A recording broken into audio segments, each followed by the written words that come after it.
तो नया chapter start करते हैं। अब मैं उम्मीद कर रहा हूँ कि लिमिट सबने अच्छे से रिवाइज कर लिया है। नए चैप्टर का नाम है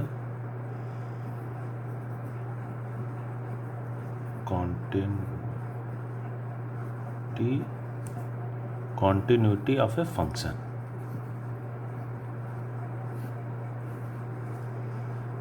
तो इस चैप्टर का पहले पर्पस समझना है सबको। कॉन्टिन्यूटी शब्द से सभी लोग भली भांति परिचित हैं कि कोई ग्राफ अगर हमारे सामने बना हुआ है तो देख के हम लोग बता सकते हैं बहुत आसानी से। जैसे उदाहरण के लिए ये कोई ग्राफ बना हुआ है तो ये दिखाई दे रहा है कि ये ग्राफ कॉन्टिन्यूअस है। वहीं पे अगर कोई ऐसा ग्राफ बना हुआ है तो ये डिसकंटिन्यूअस है। कई सारे ग्राफ हम लोगों ने पढ़े होंगे तो हम लोग को ध्यान होगा कि कई सारे फंक्शंस कंटिन्यूअस होते हैं। अब जैसे ये पॉइंट है, अब यहाँ से स्टार्ट हो रहा है तो ये सब डिसकंटिन्यूअस है। तो ये बात तो देख के ही समझ सकते हैं। तो इस बात के लिए फिर चैप्टर क्यों बनाया गया? तो वो बात समझनी है कि जो चैप्टर का पर्पस है कि ग्राफ बनने के पहले ही हम जान जाएं कि फंक्शन कंटिन्यूअस होगा या नहीं होगा। इसके लिए हम लोग को टेक्निक सीखनी है, और वो जो टेक्निक है, वो जो टूल है, जो इंस्ट्रूमेंट है जिससे हमको पता चलेगा कि फंक्शन कंटिन्यूअस है कि नहीं है, वो लिमिट के ऊपर आश्रित है। तो लिमिट के कॉन्सेप्ट का प्रयोग करके हम लोग को फंक्शन की कॉन्टिन्यूटी ग्राफ बनाने के पहले समझ लेनी है। अब बाय नेचर जो कॉन्टिन्यूटी है वो पूरे एक इंटरवल की बात है। अब जैसे उदाहरण के लिए ये ग्राफ को मैं बोल सकता हूँ कि जितना हम लोग को दिखाई दे रहा है वो पूरी अपनी डोमेन में कंटिन्यूअस है। अब ये ग्राफ जितना दिखाई दे रहा है डिसकंटिन्यूअस है, लेकिन अगर मैं डोमेन केवल इतना ही चूज करूँ इंटरवल, तो इतने से इंटरवल में ये कंटिन्यूअस दिख रहा है। लेकिन अगर मैं यहाँ से लेके यहाँ तक का इंटरवल ले लूँ तो इस इंटरवल में डिसकंटिन्यूअस। तो कंटिन्यूटी का जो कॉन्सेप्ट है वो फंडामेंटली इंटरवल का कॉन्सेप्ट है। लेकिन हम लोग को पता है कि लिमिट तो एक पॉइंट पे निकलती है, तो इसलिए हम लोगों ने भी कंटिन्यूटी का जो टॉपिक है वो जबरदस्ती दो पार्ट में डिवाइड कर रखा है। अपने को लिमिट यूज करना है इसलिए। कॉन्टिन्यूटी एट ए पॉइंट और कॉन्टिन्यूटी इन एन इंटरवल, यही मेन टॉपिक है, कॉन्टिन्यूटी इन एन इंटरवल। ये हम लोग लिमिट को यूज करने के लिए ले आए, इसकी सहायता से फिर ये सीखेंगे। चलिए, तो अब हम लोग कॉन्टिन्यूटी एट ए पॉइंट वो पढ़ते हैं, समझते हैं। तो कोई फंक्शन है एफ एक्स और x इक्वल टू ए पर हम चेक करना चाहते हैं कि फंक्शन कंटिन्यूअस है कि नहीं है। अब देखिए,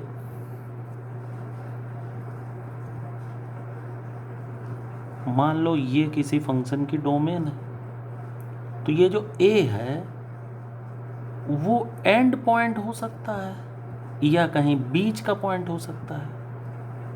तो ये दो केसेस हैं।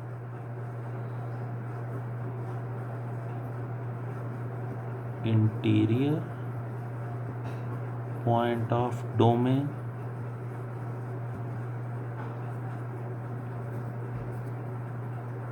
And point of domain. अब ये एंड पॉइंट भी दो प्रकार का हो सकता है। ये लेफ्ट हैंड एंड पॉइंट है, ये right hand and point. Left hand and point, right hand and point. तो ये तीनों पे चेक करने का अलग अलग क्राइटेरिया है। तो पहले इसका देखिए क्या है। तो ये हम कंटिन्यूअस तब बोलेंगे जब limit X tending to A minus F X equal to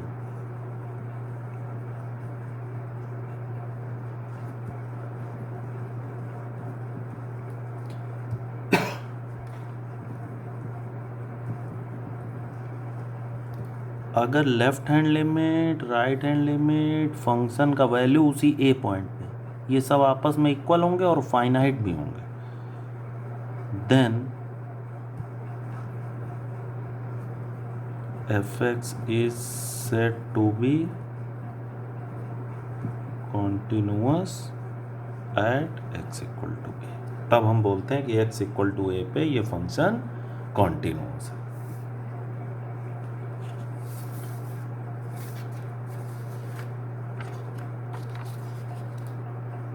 अब यदि लेफ्ट हैंड एंड पॉइंट की बात की जाए कि जो x इक्वल टू ए है वो लेफ्ट हैंड एंड पॉइंट है, तो लेफ्ट हैंड एंड पॉइंट का मतलब वो यहाँ पर है और फंक्शन यहाँ से लेके इधर डिफाइंड है। तो यहाँ पर हम केवल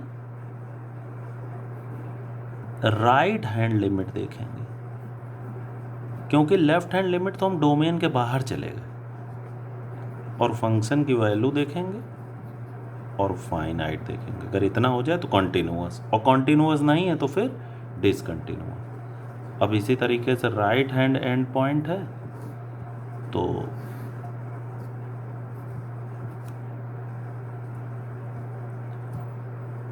ये माइनस, ये मान लीजिए डोमेन है हमारे यहाँ तक, ये मान लो ए पॉइंट है, ए पॉइंट पे ही चेक कर रहे हैं और ए पॉइंट ये वाला पॉइंट है एंड पॉइंट। तो यहाँ लिखेंगे limit extending to A minus left hand limit, तो केवल लेफ्ट साइड से इधर जाया जा सकता है, राइट से चलेंगे तो डोमेन के बाहर हो जाएंगे। तो अगर इतना हो जाए तो ये तीन बातें हम लोग को याद रखनी है कि लेफ्ट हैंड एंड पॉइंट पे हो तो क्या करेंगे, राइट हैंड एंड पॉइंट पे हो तो क्या करेंगे, और इंटीरियर पॉइंट हो तो क्या करेंगे। तो ये तीनों पॉइंट आप लोग नोट कर लीजिए अच्छे से, ये दोनों नोट कर लीजिए और ये वाला पॉइंट नोट कर लीजिए।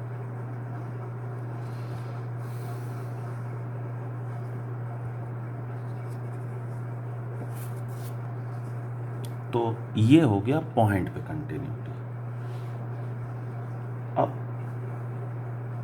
कुछ क्वेश्चंस हम लोग छोटे छोटे करके देख लेते हैं। अब जैसे उदाहरण के लिए एक छोटा सा क्वेश्चन है, F X equal to 2x plus 3 when x is less than 1, 3x plus 2 और x इक्वल टू 1 पे हम लोग को कॉन्टिन्यूटी चेक करनी है। तो यहाँ हम लोग निकालेंगे limit x tending to 1 minus F X. तो 1 माइनस मतलब 1 से छोटा है, तो 1 से छोटा है मतलब ये वाली डेफिनेशन यूज होगी। तो limit x tending to 1 minus, अब ये टेंडिंग टू 5 का केस है, इनडिटर्मिनेट फॉर्म है नहीं, तो लिमिट आ गई 5। इसी तरीके से निकालेंगे limit extending to 1 plus F X. 1 plus का मतलब 1 से बड़ा, 1 से बड़ा मतलब ये वाली डेफिनेशन यूज हो जाएगी। लिमिट एक्सटेंडिंग टू 1 प्लस, तो ये भी टेंडिंग टू 5 का केस है तो ये 5 आ गया। एफ ऑफ 1 निकाला तो एफ ऑफ 1 यहाँ नीचे से निकलेगा, 3 इंटू 1 प्लस 2 यानी 5। तो ये तीनों आपस में इक्वल भी हैं और फाइनाइट भी हैं। इसका मतलब ये वाला function F X is continuous at X equal to 1। तो ये हम लोग देख सकते हैं। और अच्छे अच्छे क्वेश्चन बनाए जा सकते हैं, और वो लिमिट निकालना पड़ेगा हम लोग को, और ये भी देखना पड़ेगा कि वो पॉइंट कौन सा है, एंड पॉइंट है। तो एंड पॉइंट है तो कौन से साइड वाली लिमिट देखें। अब जैसे ये तो मिड इंटीरियर पॉइंट था। चलिए एक और क्वेश्चन करते हैं हम लोग।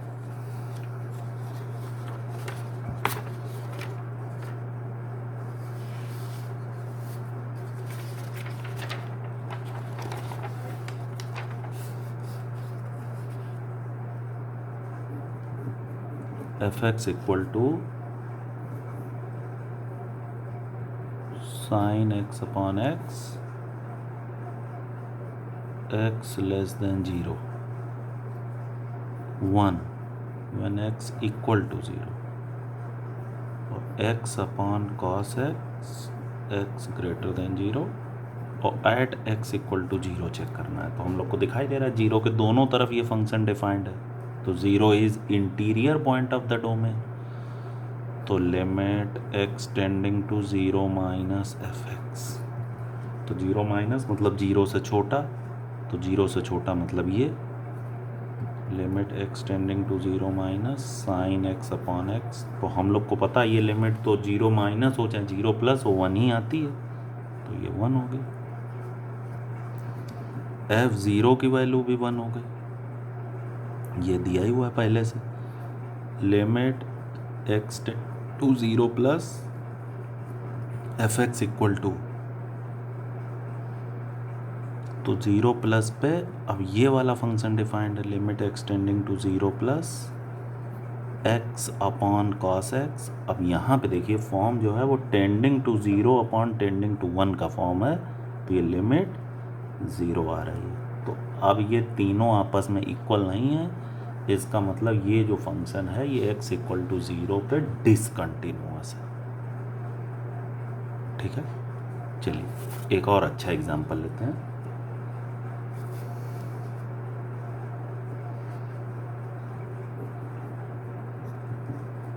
और ये वीडियो पॉज करके आप लोग को खुद पहले अटेम्प्ट करना चाहिए, फिर उसके बाद जो है यहाँ पे सलूशन देखिएगा। 1 minus sine X upon 1 plus cos 2x।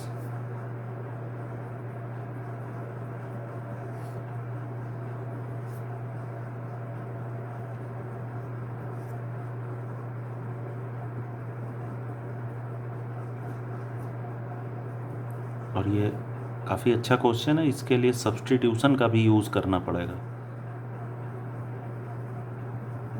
और ये x इक्वल टू π/2 पे चेक करना है।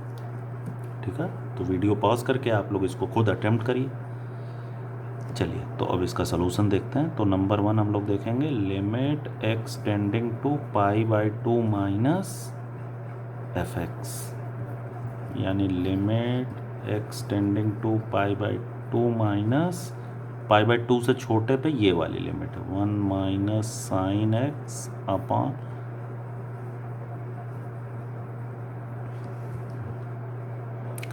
और इस क्वेश्चन में बेसिकली ये पता करना है कि लैम्डा की वैल्यू जिसके लिए ये कंटिन्यूअस हो जाए, LHL RHL और फंक्शन की वैल्यू सब बराबर हो जाए, तो π/2 पे चेक करना पड़ रहा है। तो अब देखिए ये जब π/2 पे देख रहे हैं तो ऊपर हो जा रहा है 1 माइनस 1 और कॉस पाई की वैल्यू होती है -1, तो tending to 0 upon tending to 0 का केस है। अब देखिए x टेंडिंग टू π/2 माइनस, तो इसके लिए हम लोग सब्स्टिट्यूशन करेंगे x equal to π/2 minus H, और ये बन जाएगा limit h tending to 0 plus, तो 1 minus sine π/2 minus H 1 plus cos pi minus 2h, तो limit h tending to 0 plus ये बन गया 1 minus cos h 1 minus cos 2h। अब ये लिमिट सीधा दिखाई दे रहा है कि ऊपर h स्क्वायर से और नीचे 2h के स्क्वायर से डिवाइड कर दें तो काम बन जाएगा, तो उतना ही फिर मल्टीप्लाई भी करना पड़ेगा। तो ये बन गया 1 minus cos h upon h square into h square upon limit h tending to 0 plus 1 minus cos 2h upon 2h का whole square into 4h square. तो कट गया ये हाफ, ये भी हाफ और ये 1/4, तो ये आ गया 1/4। तो लेफ्ट हैंड लिमिट तो 1/4 आ रही है। अब ये कंटिन्यूअस तभी बनेगा जब राइट हैंड लिमिट भी 1/4 आए और फिर लैम्डा को हम लोग 1/4 सेट कर देंगे, तो हम लोग बोलेंगे if F X is continuous then lambda is 1/4। अब चलिए अब इसकी हम लोग राइट हैंड लिमिट निकालते हैं।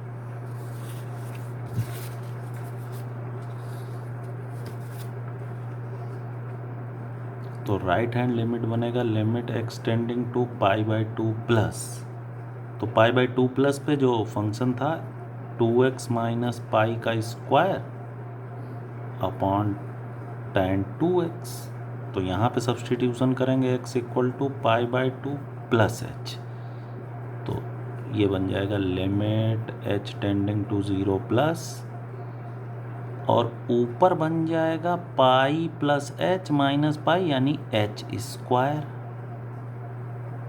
अपॉन, अब नीचे बन जाएगा tan पाई प्लस 2h, तो ये पूरी चीज़ बन गई limit h tending to 0 plus H square upon tan 2h। अब देखिए 2h से डिवाइड कर दें और 2h से मल्टीप्लाई कर दें, तो एक h से एक h कट गया, तो ये वाली चीज़ तो हो गई 1, ये हो गया 2 और ये हो गया 0, तो ये अल्टीमेटली आ गया 0। तो अब राइट हैंड लिमिट आ गई 0। लेफ्ट हैंड लिमिट हम लोगों ने देखा था पहले कि ये लेफ्ट हैंड लिमिट आ रही थी 1/4। अब राइट हैंड लिमिट और लेफ्ट हैंड लिमिट दोनों अलग अलग आ रही हैं, इस वजह से ये फंक्शन किसी भी कीमत पे कंटिन्यूअस नहीं हो सकता। तो फिर हम लोग कहेंगे लैम्डा बिलोंग्स टू 5, लैम्डा की किसी भी वैल्यू के लिए ये फंक्शन कंटिन्यूअस नहीं है। ठीक है, चलिए एक क्वेश्चन और हम लोग बहुत अच्छा करते हैं। fx इक्वल टू e की power ax minus 1 upon x, ये x लेस देन 0 पे है, ये b x इक्वल टू 0 पे, 8 प्लस एक्स की power 1/3 minus c upon x। अब हम लोग को ए बी सी की वैल्यू निकालनी है so that function becomes continuous at 0। If function is continuous at x equal to 0, then find a b c।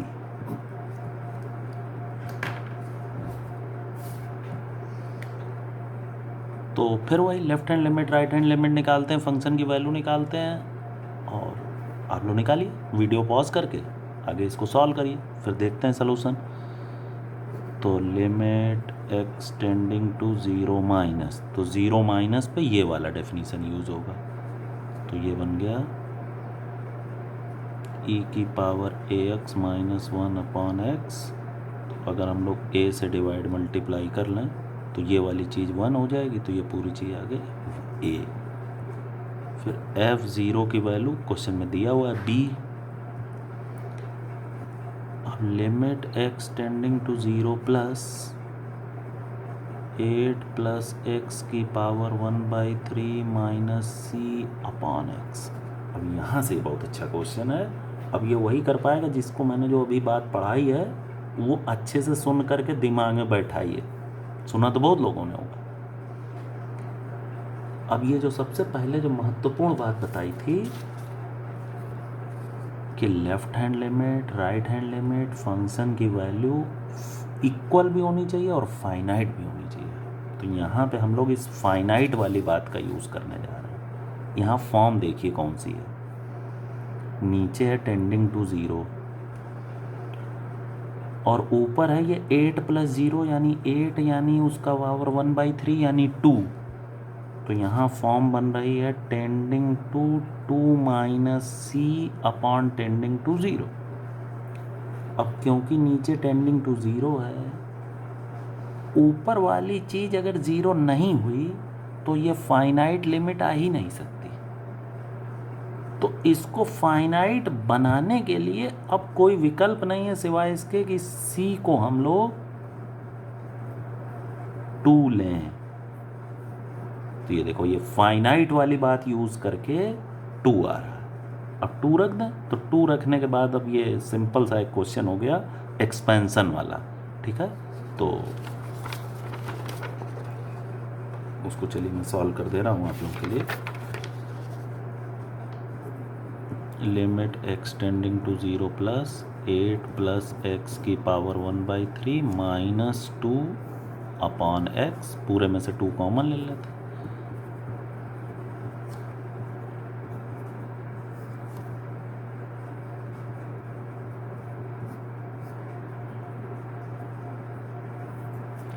और ये बाइनोमियल एक्सपेंशन जो आपको लिमिट वाले चैप्टर में पढ़ाया गया था 1 प्लस एक्स की पावर के, वो लिख लीजिए आप। तो लिमिट एक्सटेंडिंग टू 0 प्लस, और फॉर्म पे हम लोग नज़र रखे हुए हैं tending to 0 by tending to 0, यहाँ पर भी वही है। तो 1 प्लस एक्स अपॉन 24 1 प्लस के x plus 1/3 minus 1 upon factorial 2x square upon 64 up to so 1 minus 1। अब ये वाला 1 और ये वाला 1 कट गया। अब यहाँ से x स्क्वायर है तो एक x कट जाएगा, एक x कट जाएगा तो ये तो हो जाएगा 1/24, और यहाँ पे फिर भी x बचेगा तो वो 0 हो जाएगा टेंडिंग टू। तो ये अल्टीमेटली लिमिट आ जाएगी 2/24 यानी 1/12।